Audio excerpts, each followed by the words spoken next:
Bismillahirrahmanirrahim. Assalamu alaikum. Physical dimensions are the grammar of physics. Without them, each equation is a noise. तो students आज हम बात करेंगे physical dimensions के बारे में। अगर हम इसके थोड़े से इंट्रोडक्शन की बात करें तो स्टूडेंट्स फिजिकल डायमेंशंस का जो कॉन्सेप्ट है सबसे पहले जोसेफ फोरियर ने दिया। ठीक है, तो आप यहाँ इस चीज को याद रख सकते हैं, that is extra term, that Joseph Fourier was the first person who introduced the concept of physical dimension. Okay जी, आप फिजिकल डायमेंशन के जरिए किसी भी फिजिकल क्वांटिटी को बेस क्वांटिटीज के टर्म्स में बयान कर सकते हैं। ठीक है जी, तो आज हम इस फिजिकल डायमेंशंस को डिटेल डिस्कस करेंगे कि इनकी डेफिनेशन क्या है, आप कैसे बेस क्वांटिटीज के डायमेंशंस को फाइंड कर सकते हैं, कैसे आप डिराइव्ड क्वांटिटीज की डायमेंशंस को फाइंड कर सकते हैं, इनके यूजेस क्या हैं, इनकी लिमिटेशन क्या है। एट द एंड हम इस लेक्चर में बात करेंगे कि किन किन क्वांटिटीज की डायमेंशंस नहीं होती, कुछ कांस्टेंट है, कुछ वेरिएबल्स हैं, ठीक है, जिनकी डायमेंशंस है और जिन कांस्टेंट की डायमेंशंस नहीं है और जिन कांस्टेंट की डायमेंशंस है इनकी हम बात करेंगे। और एट द एंड हम ये भी बात करेंगे कि किन किन फिजिकल क्वांटिटीज की डायमेंशंस सेम है। ओके जी, तो बात करते हैं initially what is the definition of physical quantity. Definition of a physical quantity. Okay students, definition के अकॉर्डिंग हम बात करें तो physical quantities actually describe the qualitative analysis of a physical quantity।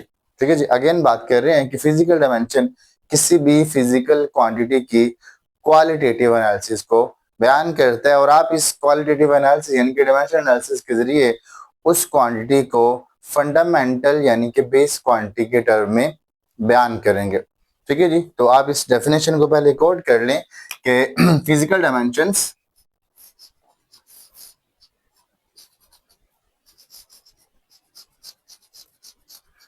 physical dimensions are the qualitative analysis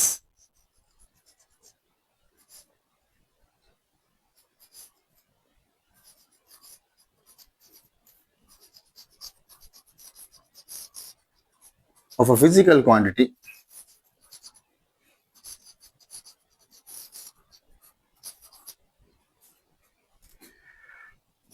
in terms of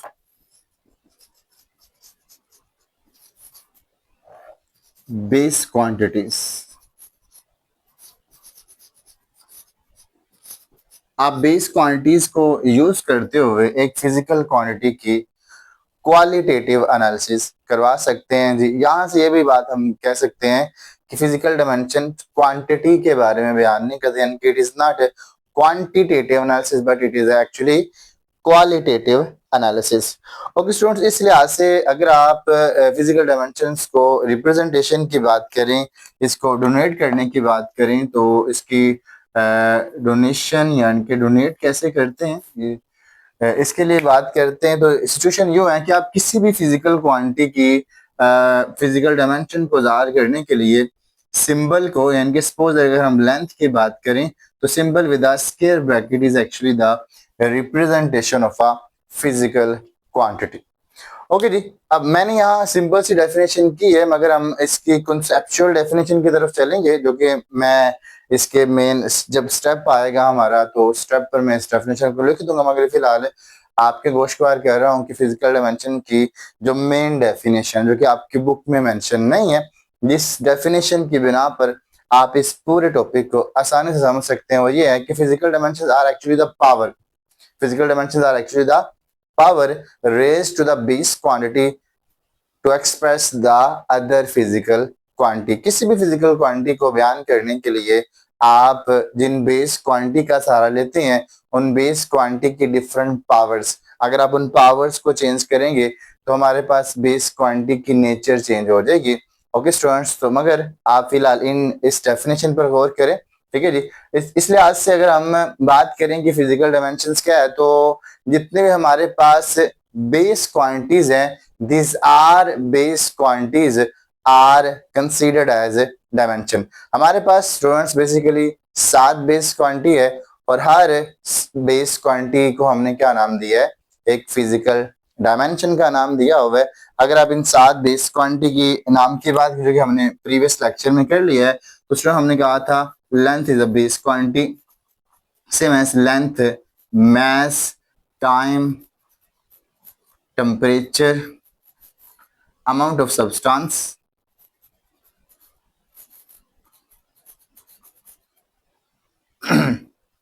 thermodynamic temperature,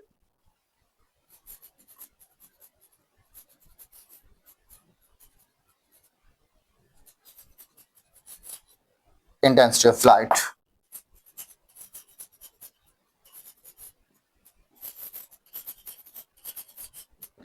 These 7 base quantities are considered as 7 base या fundamental dimension. अगर आप इन base quantity की dimension को जाहिर करना चाहें तो students कुछ यूं है कि लेंथ के डायमेंशंस के लिए आप कैपिटल एल यूज करेंगे with the square bracket, time के डायमेंशंस के लिए capital M with the square bracket, mass के डायमेंशन के लिए capital M with the square bracket और टेम्परेचर के डायमेंशन के लिए theta with the square bracket या capital K with the square bracket, इन दोनों में से कोई एक आप यूज कर सकते हैं। अमाउंट ऑफ सब्सटेंस यानी कि मोल के लिए आप MOL with the square bracket या बाज़ जगह capital N with the square bracket इसके डायमेंशन को जाहिर करने के लिए यूज किए जाते हैं। आफ्टर दैट अगर हम थर्मोडायनामिक टेम्परेचर की बात करें, थर्मोडायनामिक टेम्परेचर के लिए आप capital J with the square bracket and amount of substance intensity of light के लिए आपने यूज करना है जी CD with the square bracket. Okay जी, यहाँ हमने करंट लिखना था स्टूडेंट्स, तो करंट के लिए आपने जो यूज करना होता है इलेक्ट्रिक करंट, इलेक्ट्रिक करंट के लिए आपने डायमेंशन यूज करनी है जी I with the square bracket. ठीक है जी, तो हमारे पास 7 डायमेंशंस हो गई हैं। ठीक है, हमने इन 7 डायमेंशंस के टर्म में हर फिजिकल क्वांटिटी की डायमेंशन को एक्चुअली एक्सप्रेस कर। ओके जी, अगर आप इसकी कोई एक एग्जांपल की बात करें तो एग्जांपल कुछ यूं है कि सपोज दैट हम यहाँ सिंपलेस्ट एग्जांपल ले रहे हैं स्टूडेंट कि हमने स्पीड की डायमेंशन मालूम करनी। स्पीड, अगर आप स्पीड की डायमेंशन मालूम करना चाहते हैं तो हम जानते हैं स्पीड का फार्मूला क्या है। Speed is actually the ratio of distance या displacement over time, distance covered या displacement cover with respect to time is called speed. आप स्पीड की डायमेंशन मालूम कर ले तो हम कहेंगे student dimension of speed is equal to actually dimension of distance over dimension of time.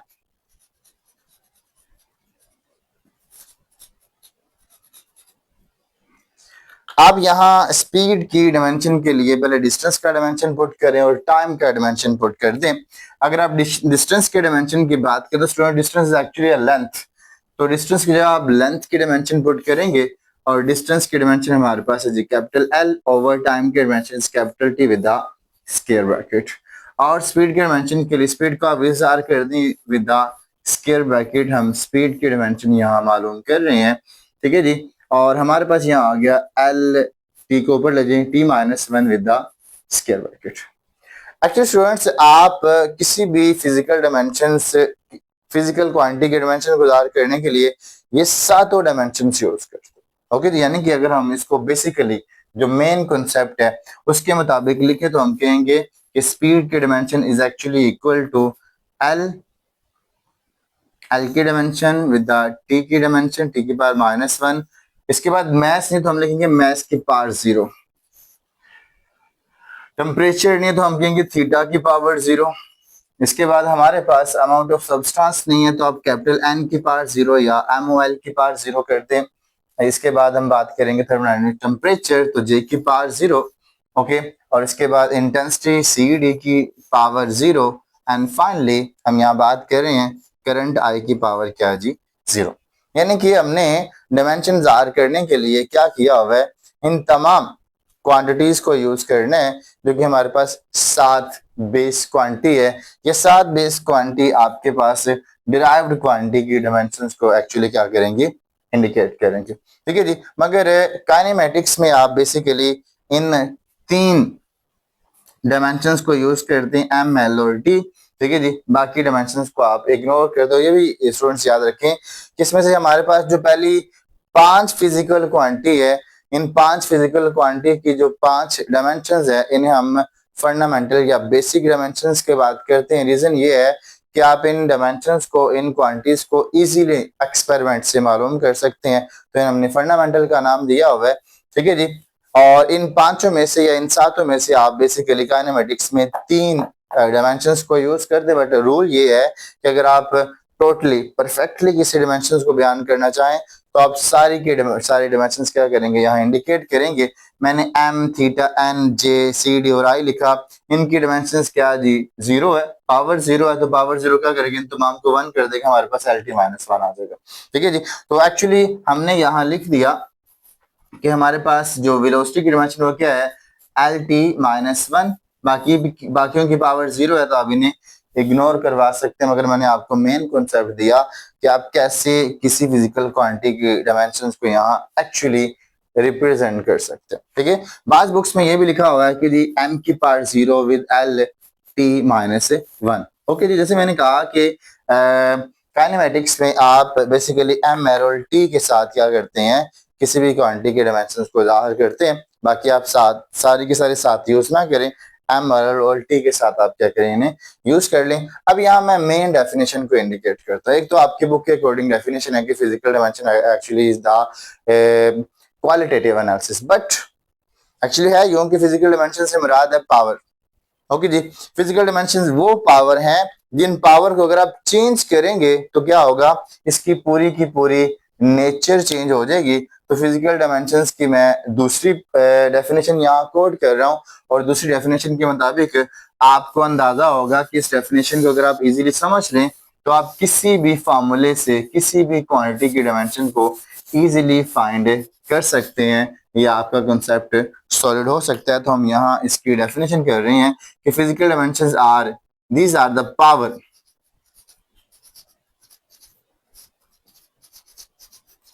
raised to the base quantity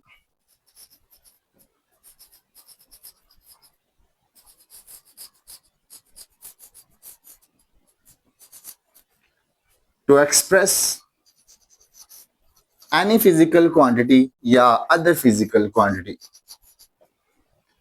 किसी भी फिजिकल क्वांटिटी को बयान करने के लिए आप बेस क्वांटिटीज के ऊपर जो पावर यूज करते हैं वो पावर एक्चुअली फिजिकल डायमेंशंस हैं, और वो पावर्स या डायमेंशन डिसाइड करती हैं कि आप किस फिजिकल क्वांटिटी की डायमेंशन मालूम कर रहे हैं, हमारे पास एक्चुअली कौन सी रिजल्टेंट फिजिकल क्वांटिटी है। यानी कि हम यहाँ ये कह सकते हैं कि वेलोसिटी के लिए यहाँ m की पावर 0 है, l की पावर +1 है, और t की पावर क्या स्टूडेंट्स -1 है।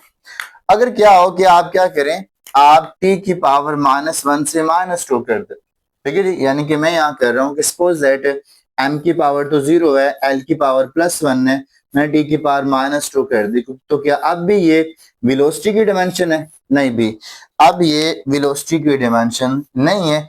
अब ये किसकी डायमेंशन है, इसको पहले चेक करते हैं, ठीक है। इस मकसद के लिए हम यहाँ एक्सेलरेशन की डायमेंशन मालूम करेंगे स्टूडेंट्स। तो एक्सेलरेशन की डायमेंशन के बाद आपको इस डेफिनेशन की ज्यादा समझ आ जाएगी। हम यहाँ बात करते हैं स्टूडेंट्स के एक्सेलरेशन की डायमेंशन क्या है।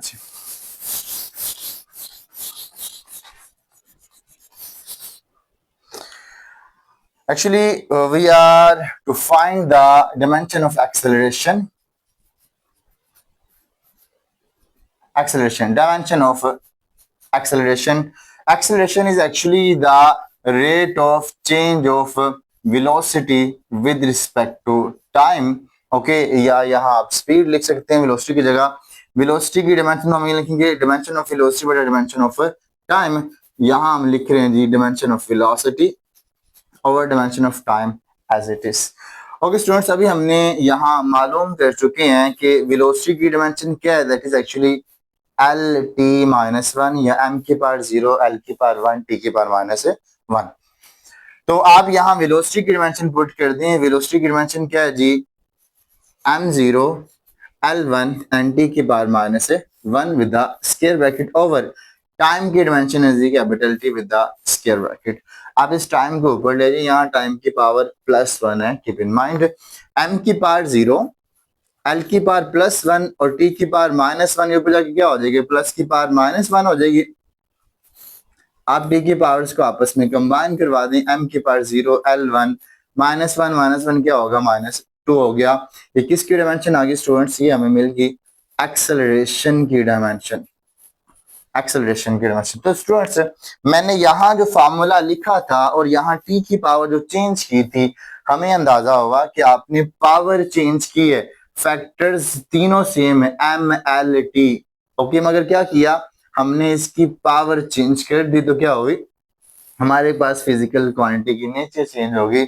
यहाँ अगर पावर -1 रखते हैं तो वेलोसिटी की डायमेंशन होगी, लेकिन अगर आप यहाँ पावर 2 रखते हैं तो वेलोसिटी की डायमेंशन नहीं बल्कि किसकी डायमेंशन है, एक्सेलरेशन की डायमेंशन है। इसलिए मैंने कहा स्टूडेंट्स कि physical dimension actually the power. Physical dimension क्या है जी, ये पावर है। किन के ऊपर पावर है, ये बेस क्वांटिटीज के ऊपर पावर है, जिन पावर के जरिए आप किसी भी दूसरी डिराइव्ड क्वांटिटी या फिजिकल क्वांटिटी की डायमेंशन को या फिजिकल नेचर को, क्वालिटेटिव नेचर को क्या कर सकते हैं, बयान कर सकते हैं। ठीक है जी। इसके अलावा आप फोर्स की डायमेंशन को मालूम करते हैं, ठीक है, और उसके बाद इसके यूजेस की बात करेंगे जी।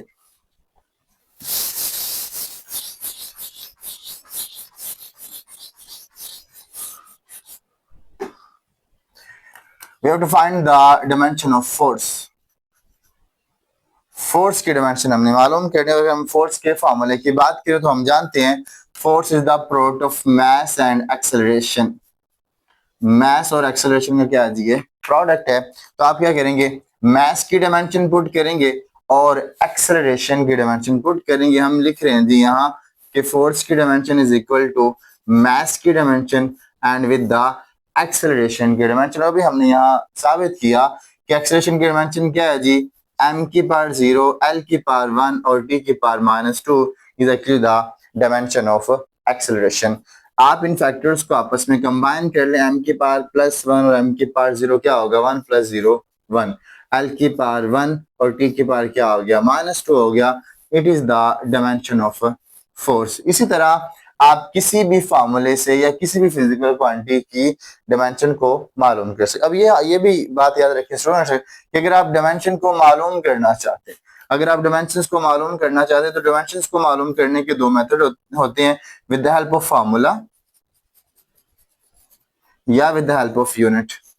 आप किसी भी क्वांटिटी के यूनिट के जरिए या उसके फार्मूले के जरिए उसकी डायमेंशन को मालूम कर सकते हैं। जैसे कि अगर हम मोमेंटम की बात करें तो मोमेंटम की डायमेंशन के लिए क्या करेंगे, आप इसका फार्मूला रिमेंबर करेंगे या आप इसका यूनिट यूज कर लें। ओके जी। तो मोमेंटम की डायमेंशन के जरिए अगर हम इस मोमेंटम के फार्मूले के जरिए अगर आप इसकी डायमेंशन निकालना चाहते हैं तो हम यहाँ मास की डायमेंशन कैपिटल M पुट करेंगे, वेलोसिटी की डायमेंशन LT -1 और ये क्या बन गया जी, ये मोमेंटम की डायमेंशन आ जाए। सेम एज आप किसी भी क्वांटिटी की डायमेंशन को मालूम कर सकते, जिसमें जैसे कि डेंसिटी की डायमेंशन है, कोएफिशिएंट ऑफ विस्कोसिटी की डायमेंशन है, ओके, या वॉल्यूम की, एक्सेलरेशन की डायमेंशन है। आप किसी भी क्वांटिटी के फार्मूले के जरिए आप उसकी फिजिकल डायमेंशन को मालूम कर सकते हैं। ठीक है जी। मैं कोशिश करूंगा कि आपके सामने स्क्रीन पर तमाम या most important board of point of view के लिहाज से मोस्टली फिजिकल क्वांटिटी के डायमेंशन में इंडिकेट करूं, आप स्क्रीन पर देख सकते हैं जी।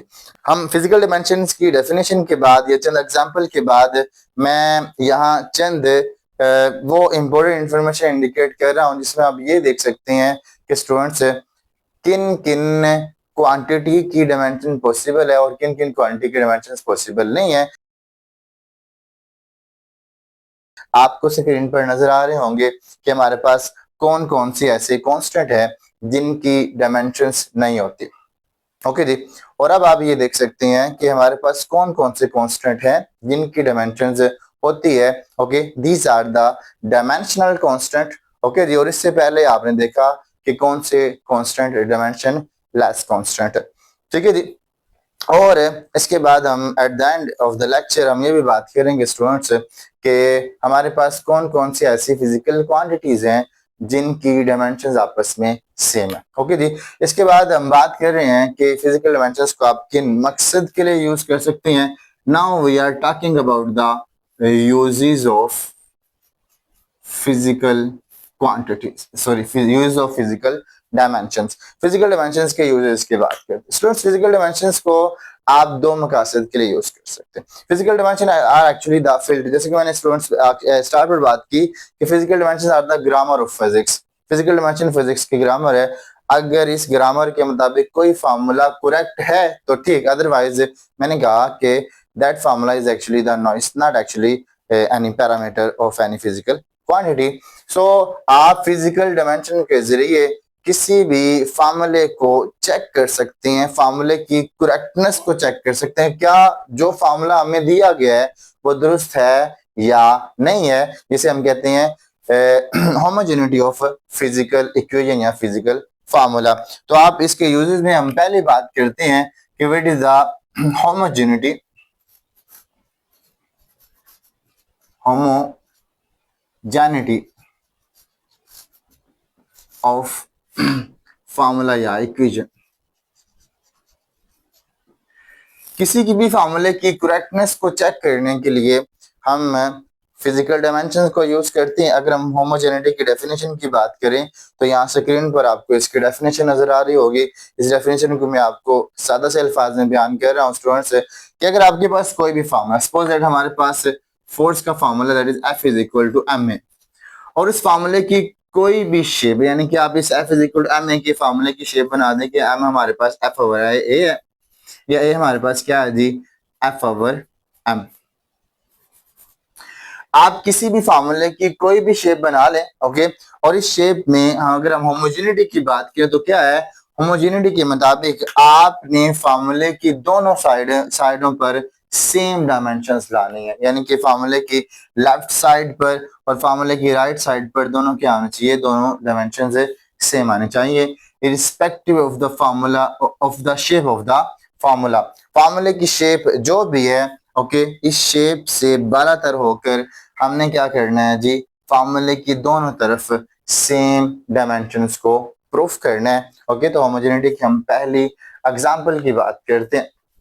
एग्जांपल क्या है, तो इस एग्जांपल के लिए थोड़ी सी मैं लंबी इक्वेशन को कंसीडर करूंगा कि example for the homogeneity of the formula. Suppose that हमारे पास इक्वेशन ऑफ मोशन है that is s is equal to VIT plus half AT square.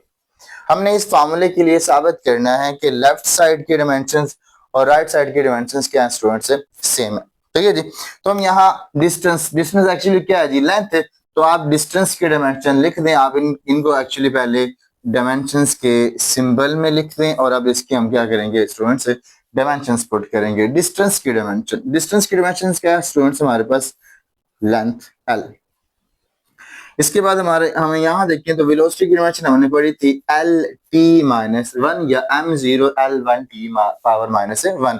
इसके बाद आ रहा है टाइम की डायमेंशन क्या स्टूडेंट्स, हमारे पास +1, ओके जी, +1/2। स्टूडेंट्स याद रखें कॉन्स्टेंट्स की डायमेंशंस नहीं होती, तो फिजिकल डायमेंशंस के केस में आप कॉन्स्टेंट्स को, प्योर नंबर्स को इग्नोर करेंगे। फॉर्मूले में चाहे पाई आए या 1/2 आए या 1 2 3 कोई भी काउंटिंग का नंबर आ जाए, आप इसे इग्नोर करेंगे, नंबर्स की डायमेंशंस नहीं होती। ओके, तो हमने क्या किया, इस 1/2 को इग्नोर कर दिया।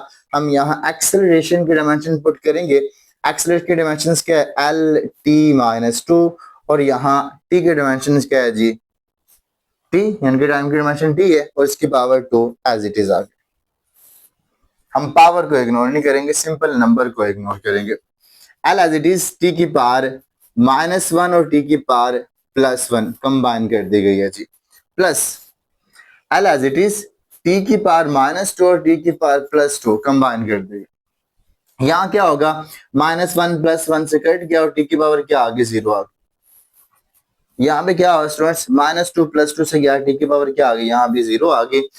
t की पावर 0 क्या होती है, किसी भी नंबर या किसी भी वेरिएबल की पावर अगर 0 तो ये क्या बन जाता है, 1 बन जाता है। 1 इंटू L क्या हो जाएगा, L हो जाएगा। और यहाँ पे क्या है, इसकी पावर 0 तो ये भी क्या होगा, 1 इंटू L क्या हो गया, हमारे पास L आ गया। L डायमेंशन पर L डायमेंशन क्या होगा, 12। और मैंने कहा स्टूडेंट्स डायमेंशन में हम क्या करते हैं, नंबर्स को इग्नोर करते हैं। तो हमने क्या किया, 2 को इग्नोर कर दिया और यहाँ क्या आ गई, डायमेंशन एल आ गई। और हम जानते हैं हमारे पास लेफ्ट साइड पर ऑलरेडी डायमेंशन एल ही है। तो हमने क्या किया, फार्मूले की दोनों साइडों पर सेम डायमेंशंस प्रूफ कर दी। It is method to check the formula correctness, ठीक है जी, that is actually homogeneity of the formula. Okay students, इसके बाद सेकंड यूजेस की बात करते हैं। अगर हम इसके दूसरी एप्लीकेशन की बात करें तो आप स्टूडेंट फिजिकल डायमेंशंस को यूज करते हुए किसी भी वेरिएबल या किसी भी फैक्टर का फॉर्मूला भी डिराइव कर सकते हैं। और ये एक लिमिटेड सा मेथड है, यानी कि आप ये चीज सिर्फ एक एक्सप्रेस कर सकते हैं 100% एफिशिएंसी के साथ, नहीं कह सकते कि फार्मूला यही है, मगर आप थोड़ी सी जजमेंट कर सकते हैं कि हम फिजिकल डायमेंशंस के जरिए किसी फार्मूला को किसी हद तक 100% नहीं, किसी हद तक प्रूव कर सकते हैं, डिराइव कर सकते हैं। तो हम यहाँ लिख रहे हैं physical dimension is actually also use to derive a possible formula, to derive a formula. एक फार्मूले को चेक करने के बाद हम ये भी देख सकते हैं कि हम किसी भी फिजिकल क्वांटिटी का फार्मूला डिराइव कर सकते हैं। अच्छा जी, यहाँ एक लिमिटेशन ये है कि अगर आपने किसी भी फिजिकल क्वांटिटी का फार्मूला डिराइव करना है तो फार्मूला को डिराइव करने से पहले आपको ये अंदाजा होना चाहिए कि हमने जिस फैक्टर का, जिस वेरिएबल का फार्मूला डिराइव करना है वो वेरिएबल किन किन फैक्टर्स पर डिपेंड करता है, किन किन फैक्टर्स पर क्या करता है, डिपेंड। अगर आपको ये अंदाजा हो, यानी कि अगर आपको श्योरिटी हो कि ये वो फैक्टर या वो वेरिएबल किन किन फैक्टर्स पर, किन किन वेरिएबल्स पर डिपेंड कर रहा है, देन आप इसके फार्मूले को डिराइव कर सकते हैं। और हमारे पास क्या है जी, हमारे पास यहाँ आपके बुक में से एग्जाम्पल नंबर 1.4 है, जिसमें वो क्या कर रहा है, फोर्स का, सेंट्रीपिटल फोर्स का फार्मूला डिराइव कर रहा है। स्टूडेंट्स हम बुक के मुताबिक एक एग्जांपल को यहाँ डिस्कस कर रहे हैं कि कैसे आप किसी भी फैक्टर या किसी भी वेरिएबल का फार्मूला डिराइव कर सकते हैं। तो बयान यूं किया जा रहा है कि derive a formula for centripetal force required to keep an object moving along the circular path with uniform speed.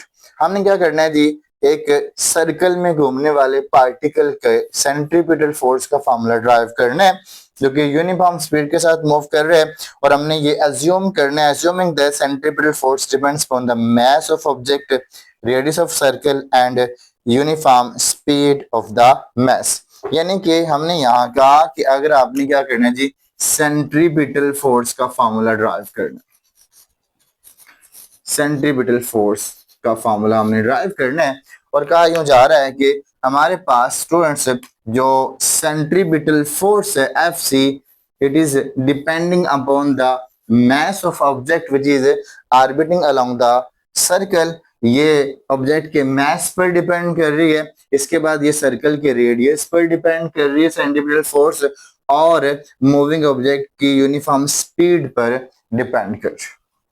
Okay जी, तो हमें उसने 3 फैक्टर बताया कि सेंट्रीपिटल फोर्स इन 3 फैक्टर्स पर डिपेंड कर रही है। तो हमने कहा centripetal force is directly proportional to the mass, radius and are.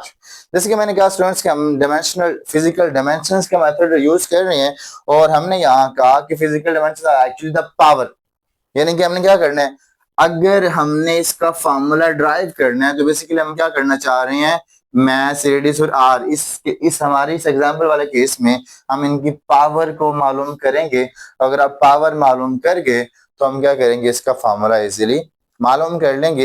Initially हमें इसकी पावर नहीं पता तो हम कहते हैं मास की डायमेंशन सपोज दैट ए है, आर की डायमेंशन बी है, और वी की डायमेंशन क्या है जी, सी है, ए बी सी या एक्स वाई जेड कह दें, कुछ भी कह दें, A1 A2 A3 या B1 B2 B3 का नाम दे सकते हैं। ठीक है जी, अब डायमेंशनल मेथड हम यहाँ क्या करेंगे, यूज करेंगे स्टूडेंट्स। आप यहाँ प्रोपोर्शनलिटी सम को खत्म करवा दें, F C equal and constant. जब भी आप प्रोपोर्शनलिटी खत्म करेंगे तो क्या आएगा, इक्वालिटी विद कांस्टेंट आएगा।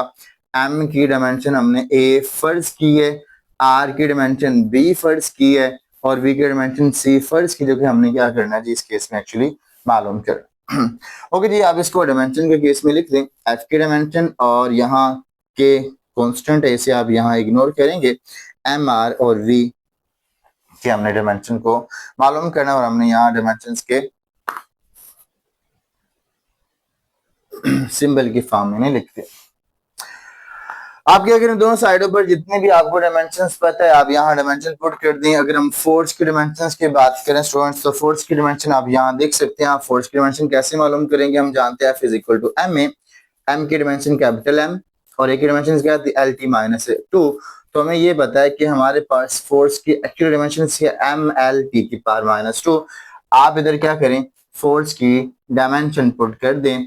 फोर्स की हमारे पास स्टूडेंट्स जो डायमेंशन है that is M L T की पावर -2। लेफ्ट साइड पर हमने एफ सी की डायमेंशन लिखे, ठीक है जी।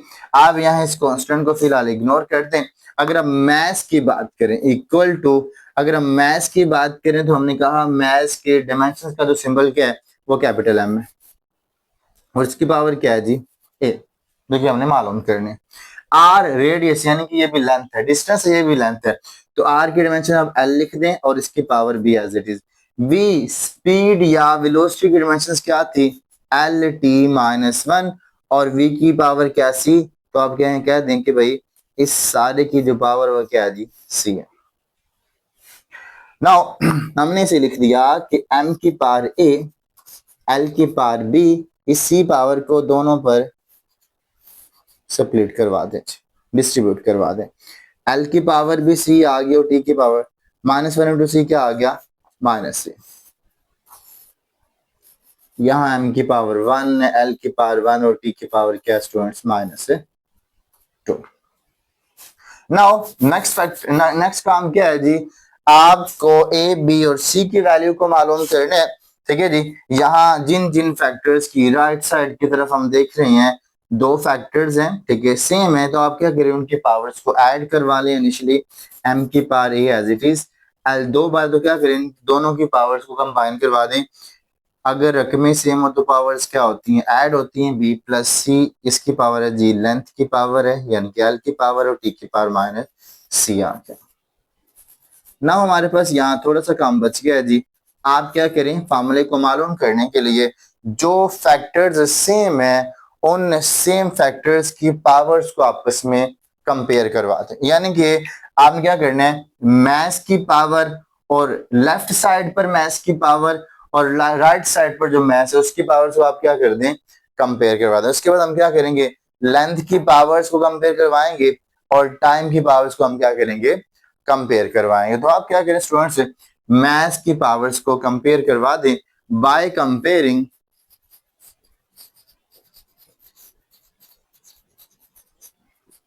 The powers of factor m। अब m की पावर्स को कंपेयर करवा दीजिए। यहाँ m की पावर क्या है स्टूडेंट्स 1 है और इधर m की पावर क्या है जी a है और कोई m की पावर नहीं है, तो हमने यहां से अंदाजा लगा लिया कि a की वैल्यू क्या है जी 1। आपको a की वैल्यू आती है।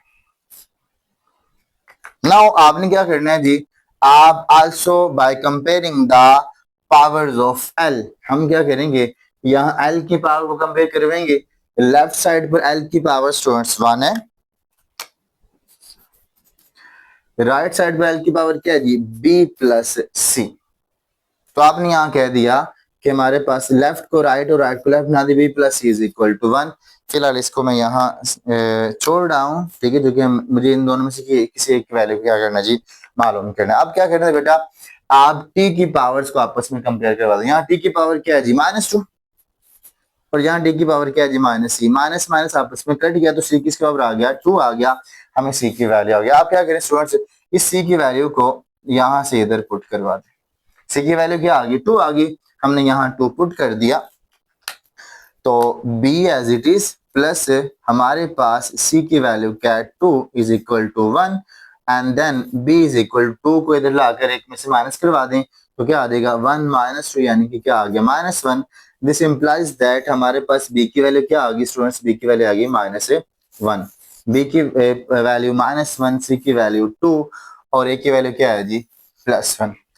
आप इन तमाम फैक्टर्स को स्टूडेंट्स यहाँ पुट करवा दें इस फॉर्मूले में, ठीक है जी। तो मैं इन फैक्टर्स को यहाँ पुट करवा रहा हूँ।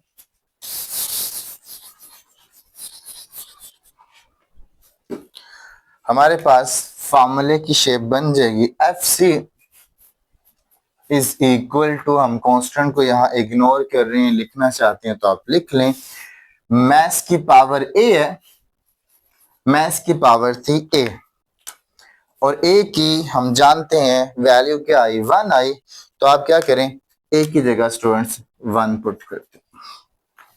इसके बाद क्या है जी, R, हमारे पास R की वैल्यू, R की पावर क्या थी B, और हम जानते हैं B की वैल्यू क्या आई है, -1 आ गया, तो आप क्या करें स्टूडेंट्स, R की पावर B की जगह -1 पुट करवा दें।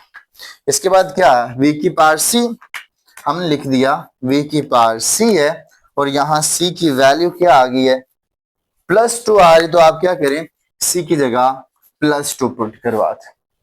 तो हमारे पास फैक्टर आ गया कि M की पावर 1, R की पावर -1 नीचे आ गया तो क्या आएगा, +1 हो जाएगा, साथ आ गया V का स्क्वायर एज इट इज, और हमारे पास फार्मूला आ गया F is equal to M square over R।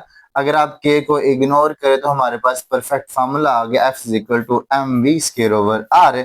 Now it is proved that we can also use the physical dimension to derive the possible formula. आप किसी भी फार्मूले को ड्राइव करने के लिए इस मेथड को यूज कर सकते हैं। अब आप देख सकते हैं स्टूडेंट्स कि हमारे पास कौन कौन से ऐसे फिजिकल क्वांटिटीज हैं जिनकी फिजिकल डायमेंशंस क्या है, सेम है। मैंने चंद फिजिकल क्वांटिटीज की डायमेंशंस को यहाँ ज़ाहिर किया जिनकी डायमेंशन सेम है, हालांकि इसके अलावा हमारे पास बहुत सारी एक लंबी चौड़ी लिस्ट है। ओके स्टूडेंट्स, आज के लिए इतना ही, ठीक है, अपना ख्याल रखें जी, अल्लाह हाफिज।